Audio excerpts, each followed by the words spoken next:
Thank you very much. Okay.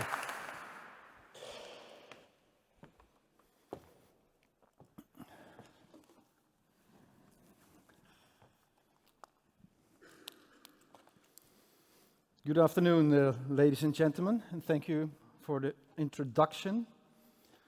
It is my great pleasure being here at this Gaming in Holland conference. It's my first presentation here, and it's in this splendid location, the Koepelkerk, or Dome Church, which was completed in 1671 and was used for Lutheran worship.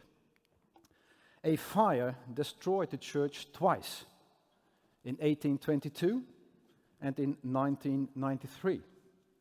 Both times the church was rebuilt and rose from the ashes. The resurrection of this glorious church reminded me of the legalization of online gambling in the Netherlands. Since the 1990s, a number of attempts have been burned down. However, every time the draft bill was rebuilt or redecorated. And now, ladies and gentlemen, the Remote Gambling Act, KOA in our language, is here to stay. Today, I would like to focus on the preparations of the coming into force of KOA. In the next 15 to 20 minutes or so, I want to give you an update, KOA under construction, or called it. I will elaborate on what we are doing now and what we would like potential licensees to do. In that overview, I will touch upon the following elements: the possible criteria and conditions for obtaining a license for offering online gambling. Next to that, definitions of actively targeting an unbroken period of at least 2 years, as mentioned in the parliamentary motion, Postema. And as a third element, reliability and reliability screening. First of all, to give you an idea of the timeline that you should take into account, I can reveal to you that the current expectation is that the Remote Gambling Act will most probably come into force on July 1st next year, 2020. That is what we are aiming for. This coming into force will be followed by the first steps of the opening of the regulated online market in the Netherlands. That is foreseen on January 1st, 2021. This timeline gives us a 6-month window. I will make sure that we will do the utmost to process the first license applications of future licensees within that period.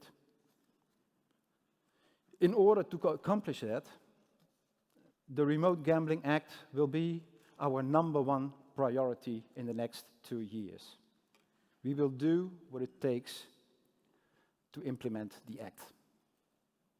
Next to that, we will maintain current levels of supervision and enforcement as much as possible.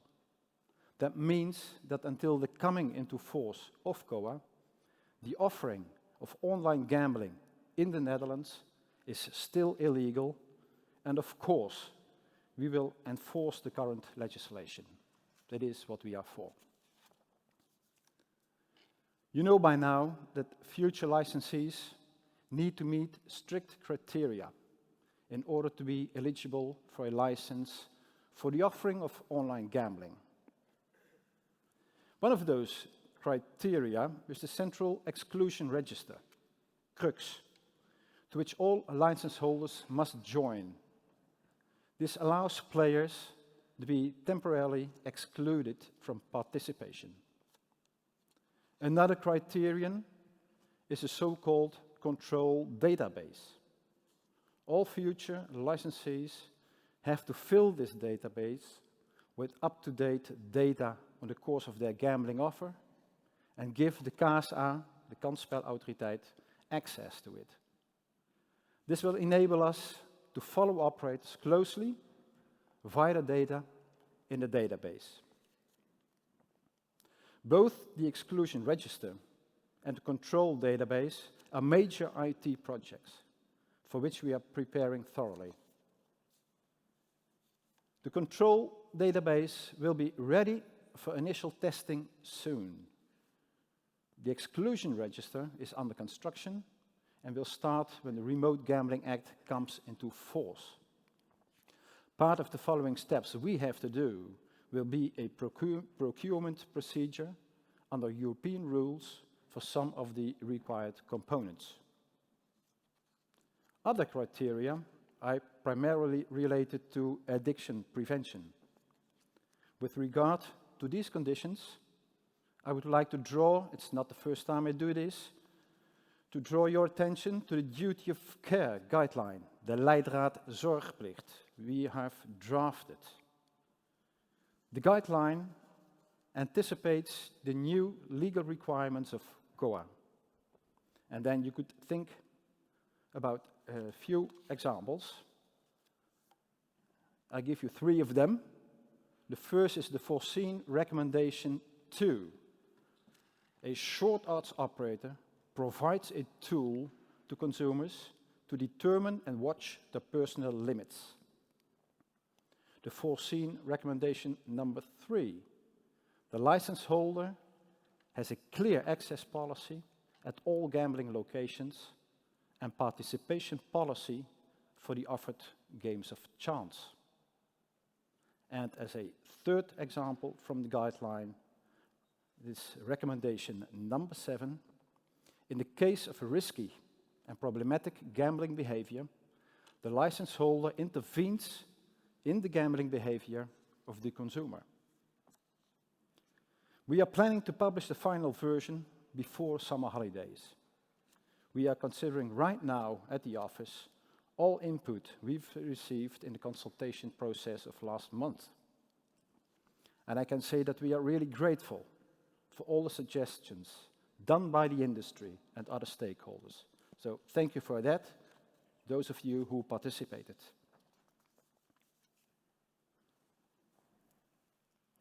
I have talked about the strict criteria that future licensees need to meet in order to be eligible for a license for the offering of online gambling. Next to these criteria, there are other conditions to be met. I will give you a brief overview of the conditions you can think of. You must, for example, think, of course, of the financial conditions. This is not only about paying gambling tax, but also about transferring gambling levies. In addition, and that is newly introduced by the KOA Act, license holders will have to make a financial contribution to the Addiction Prevention Fund. And finally, license holders must, of course, submit fees for obtaining a license. In addition to these 4 financial conditions, you can also think of 2 other money-related conditions, such as, for example, a financial guarantee and, of course, finances for adjusting or installing IT systems. Although I can't specify these conditions yet, I am sure that all of you will realize that this is about serious money and serious investments. This is the result of explicit choices made by the Dutch legislator in the last years. I hope you will keep this in mind and that you will prepare your business for it.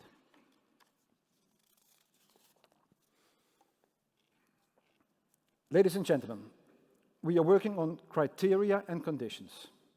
I've elaborated a little bit on that. But we are, of course, preparing for other elements of the new legislative regime as well. For example, with regard to the so-called parliamentary motion Postema. Mr. Postema being a member of the Senate, or maybe say a former member, because of the changes this week, but he was a member of the Senate that voted on KOA last February.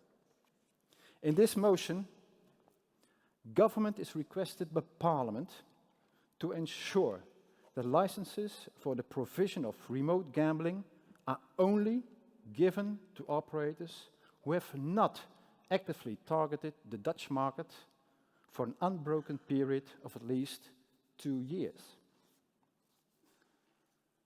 The main element of this motion is, of course, the phrase actively targeted the Dutch market. But how will this be defined? Another decisive element is the phrase an unbroken period of at least 2 years. From what moment on?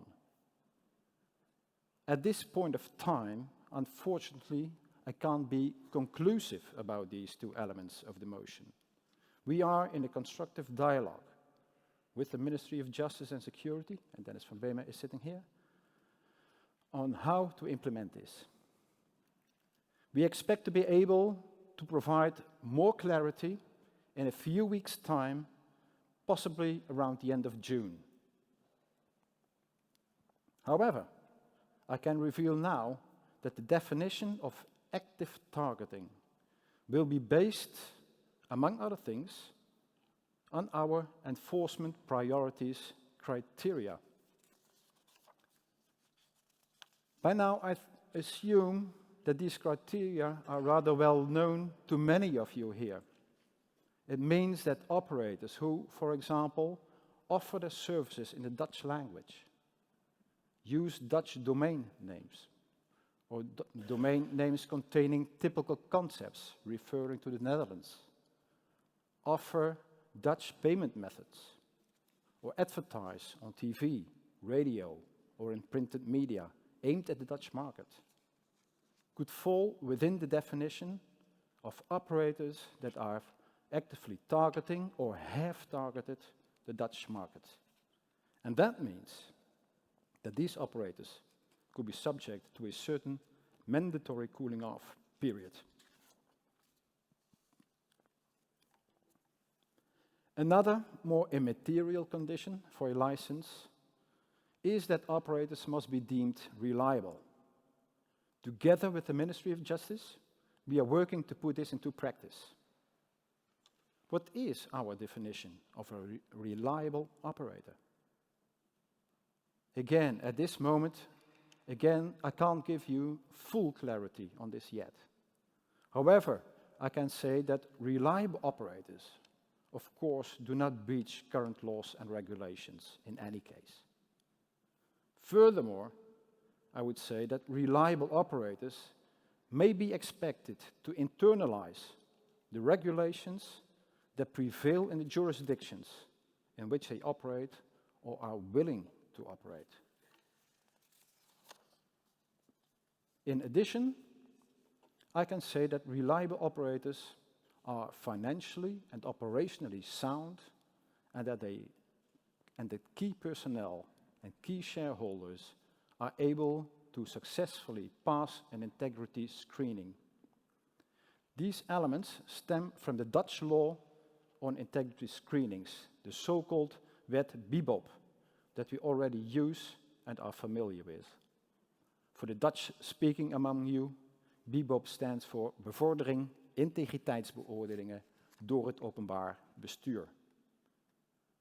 So I can't give you a definition of a reliable operator yet, but I think I gave enough elements to make you paint a picture yourself. Ladies and gentlemen, I have given you an update of KOA implementation under construction within the Netherlands Gambling Authority, the Kansspelautoriteit. Now I would like to spend a few words on future licensees. I would like to make sure that the transition to the new regime on remote gambling runs as smoothly as possible, both in the interest of the industry and of ourselves. We will do our utmost for that, but an effort of the industry is needed as well. It's only in a common effort that we will achieve a successful and swift opening of the legal online gambling market in the Netherlands. This will be beneficial both for the objectives of your organizations and for the public goals the KSA and the ministry wish to achieve. Therefore, today I call on you to be the best version of yourself. By that I mean prepare yourself. For example, by making sure that your files are in order and up to date, and that you are ready to send us complete files as soon as we request this in the licensing process. Another sign of your very best side could be, for example, to react swiftly to our requests and consultations during this period of preparing the opening of the legal market, of the legal online market. This will only speed up the process. In the next weeks, you will have the opportunity to show your best side. Today, this afternoon, we will release our regular newsletter. And this edition of our newsletter will be dedicated to KOA. In it, you will find a request to fill in the form titled, "I want a remote gambling license." By filling in and returning the form to us before June 21, you indicate the intention to apply for a remote gambling license. And this, ladies and gentlemen, will help us enormously in estimating the interest and adjusting our organization to it. Ultimately, filling in the form will be beneficial to the speed of the licensing procedure. And the sooner this procedure is completed, the sooner the legal online market can be opened. The legislative process has already taken enough time, so let us ensure that the licensing process is as efficient as possible. A swift and practical implementation. However, we also must be careful and take all necessary steps in order to avoid future problems. Parliament's adoption of KOA has been of the utmost importance, but some other important steps are still to be taken in the process. For example, part of the secondary legislation has still to be assessed by Parliament. The whole package, Act and secondary legislation, has still to be notified to the European Commission, and we have to wait for the advice of the Council of State. And my colleague Dennis van Bremen will speak about this in a few minutes.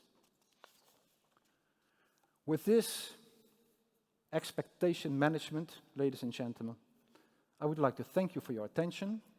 I'm looking forward to answering you for your question, but for now, thank you very much.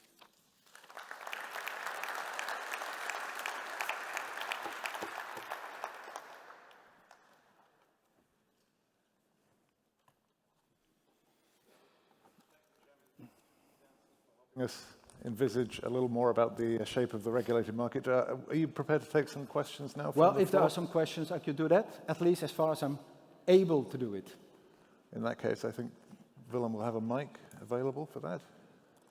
If you have any questions, please raise your hand. And otherwise, there will be other moments this afternoon. I see there a question at the left.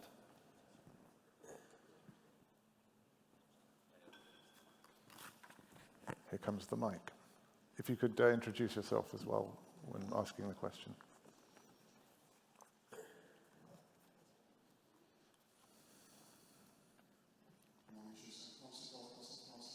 Hello, Justin. Thank you for your presentation. I have a question on the notification of the expression of interest. There was a procedure at the time under your predecessor when you do an expression of interest. And from what I remember, now I stated in public that there were about 50 to 80 expressions of interest that came in. Are you requesting from those operators who already expressed interest at the time to do it again? No. What we did, well, when was it? Early this year, I think. After, well, maybe late February, early March. That was a very brief notification. What we are planning to now is more to put it to separate real interest, business interest, from all people requests we got from. Well, I'm a professor who's interested in this. Could we? And I notify this right now. Or this, we have prepared a more in-depth little investigation that we want to be filled in, so that we got a real good feeling for what real interested business cases are. And Martijn Buys, my colleague Martijn Buys, is here with us. You can ask him later, or he could give you a more in-depth answer to that. So it's the real deal, so to speak. Yes. Thank you. Maybe for background, we talked to Swedish colleagues who thought they would have some 60 applications for a license, but they got surprised when they had 120, 130. So what we are trying to do is get a clear picture as possible, so that we can make preparations, or maybe investments or whatever, so that we have this swift process afterwards.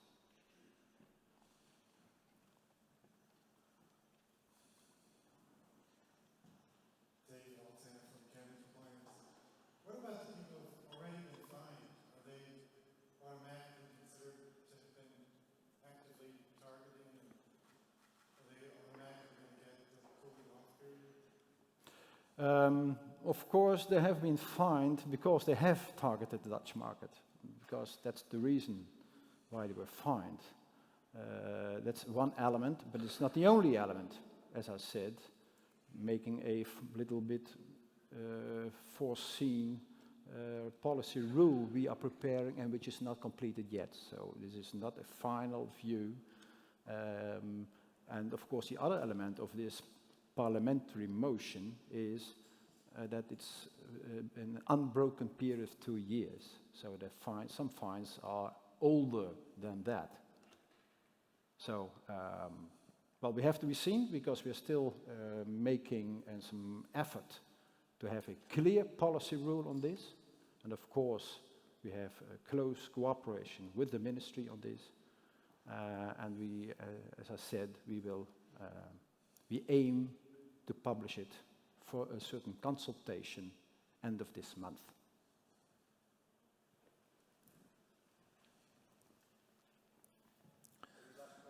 Any other questions?